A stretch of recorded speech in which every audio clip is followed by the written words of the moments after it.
Dangerous Curves, So Dirty Right. 10 tracks, 41 minutes. Their debut album. We have covered the EP before from the Geelong 4-piece, due for independent release in April 2018. Produced by Chris DeMelco at Monolith Studios. One promo track as we do this has been released, Art of the Heart.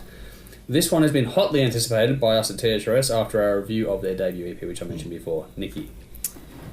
Dangerous Curves. I have them on Dangerous Curves. Here we go. Strap yourselves in, boys. Wow.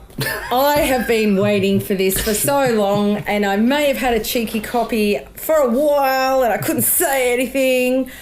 I have been hanging around this man way too much. Here we go. I am going to drop the P word. Uh-oh. Production. Here we go. Wow. Have you ever seen me talk about anything like this? Nuh-uh. I'm out. We're about to. The EP was just a maze fest, but I feel the production may not have done these boys justice, and boy have they come around and smacked that on the head and dealt with it. Chris DeMelco is a god. Mm-hmm. My God. I'm not even into production. I don't know the peaks and the troughs and the EKD and the shit. I don't know what compression is, but I know that this guy sprinkles magic into records. And I'll say, Trigger, we all know how much I love that. One of the things I loved about that, and I asked them about, was there was chains rattling. There's things going on. And with these guys, you've got, your DCX, Flight DCX for one of your songs. It opens with the cutest intro ever, Heat Gramps. I think it's time to rock and roll. Yeah, it is. But he just puts something extra in it. Now, these boys kick ass. I've seen them live so many times. You had them at the Hard Rock Show Extravaganza a couple of years ago. Yeah. They are a maze fest, but this album finally shows just how good these guys are, and I'm so proud and I'm so happy that I can say that, because it really would have sucked after looking forward to this for so long if I couldn't have backed it with a good review. Yep. So, cutest intro ever, then straight into a dirty rock riff. Yeah. Opening track, sensational right submit, so cheeky, fun, catching, you are instantly rocking. If you don't bop along to this, you are made of stone. Once you finish bopping, get your air guitar out for the lead break. Oh, just so yes. I love these boys. I just love these boys. Really? These are just cheeky, fun, happy. I'm not about to follow this. Just amazing. Art of the Heart. Art of the Heart has had the clip released, and I got a bit of a cherry pie vibe. I thought that was very cool. The song is very catchy and cool, and again, you will rock along to this. Cheeky, fun, rock and roll, great riffs, great tunes. Love, love, love. They are Australia's version of Poison, Motley Crue, Rat, Warren, Cheap Trick, I don't know, everything, but they are Dangerous Curves. They are not any of those things. They're just a maze fest. I love them. They're just naughty. They're just fun. They're just, How do you spell that? Harry Met Sally again. I get excited. I'm really happy that this does what I've always seen in the boys, and I hope.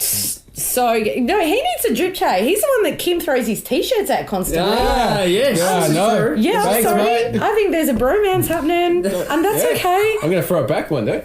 No, I didn't do the standouts, did I? What did you score? 9 out of 10. 9 out of 10. Just so excited. No, it's good to be excited. It makes me happy that I'm this excited, because... let's not take this out of context at all. I like to be excited. Standouts was Sensational Submit, I Need Lovin, Acoustic Cool and Catchy, Ready or Not, and See You Again was my favourite song on that album. Wow, I think you got all the loving you can stand. There's never enough. Never enough. Follow that up. How the fuck am I following that up? Jesus. Okay. Oh, this is gold. This is tame in comparison. Thinking back to their EP they released a few years ago, they had the songs, they had the vibe, but the production was letting them down. The energy and the talent of the band shone through though. So it's great to hear how good this album is sounding. Right from the start, it hits you with that big... Oh, fuck. I can't follow that. No one can follow this, honey. Oh, here we go. Right from the start, it hits you as big as the hair was in the 80s. Feel good party vibes throughout the album, catchy choruses, big riffs and drums, really memorable songs. But you also get that extra little bit of substance from the fact that these guys are really talented musicians. It's true. These guys are great live, so if you haven't seen them, unfuck that as soon as possible. Yes, definitely. I am giving this 9 out of 10. I would have given it 10, but Kim does tend to throw his shirt at me. I don't want to encourage that shit anymore. If I gave him 10, God knows what would be coming off the stage, so it's staying at 9. Sensational Summit, Out of the Heart, Funky Bones, I Need Lovin' and Forbidden Love. Guess where he's throwing I appreciate it, though, Guess mate. where he's throwing his shirt next time, man. Jeez. He's not going to Okay. throw his shirt at you. He's going to throw something else. Yeah. Yeah, you're going to cop it. This is dirty, raunchy rock from one of the best live bands we've got in the country. Huge step up from the EP. Monstrous step up from the EP. And I liked that EP. I really did. But this was a massive step up. Finalco just knows how to do it. But this is another example of a band that has caught their live energy and got it onto CD somehow. Shadow Queen did it amazingly last year, and this has matched that. I think they've really caught that.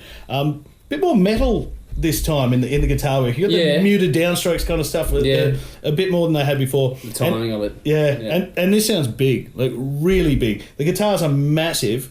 And they're dirty and they're raunchy and they're punchy but they still didn't overpower. It was just great. The vocals and the harmonies were really sweet, which I hadn't heard much of before. Drum and bass sits in there perfectly. I've just got here, insert standard line, how this should be played on radio but fucking won't. Great album, get all over it, it's wonderful. I gave it 9.5 out of 10. The highlights were Out of the Heart, Lockdown, See You Again, and Funky Bones. Nice.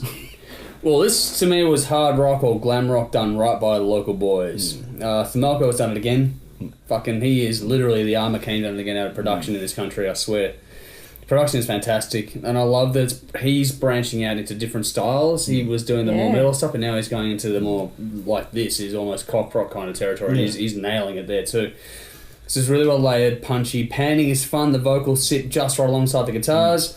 It's very even and smooth mix with a nice depth to it. So if you're looking for the audio side of things, it's got you covered there. They've even got Nicky impressed.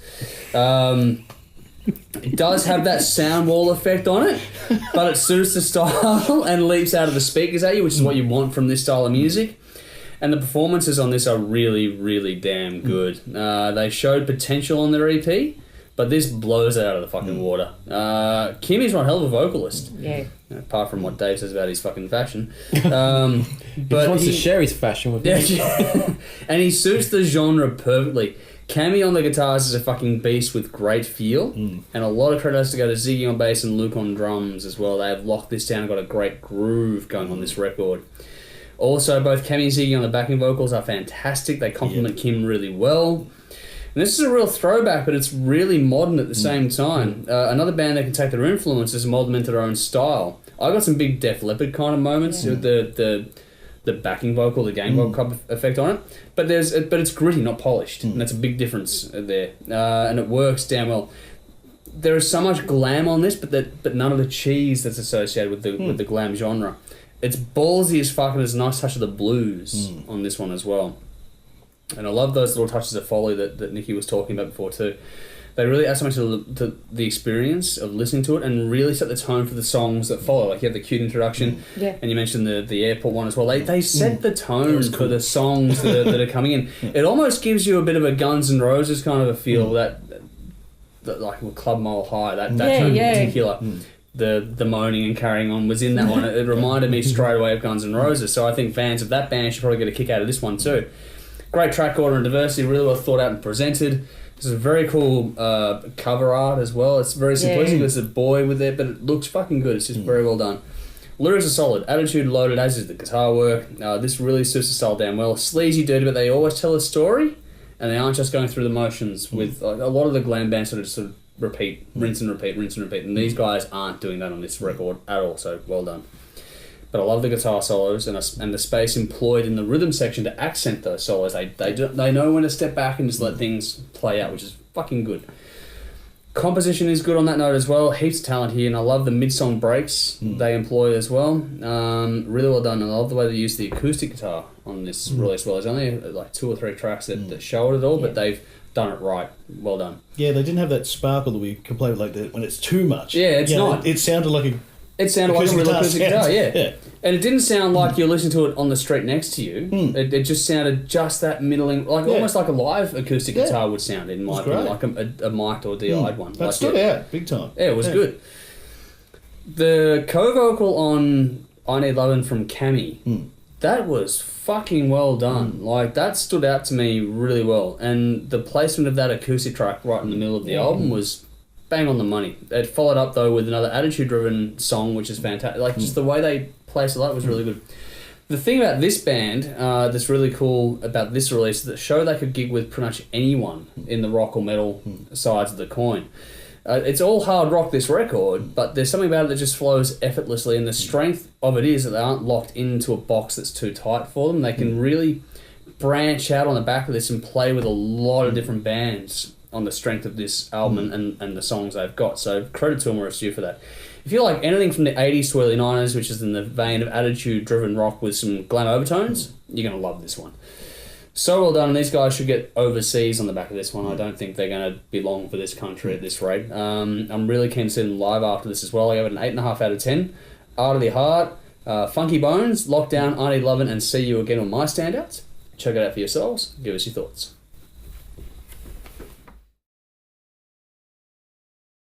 Speak.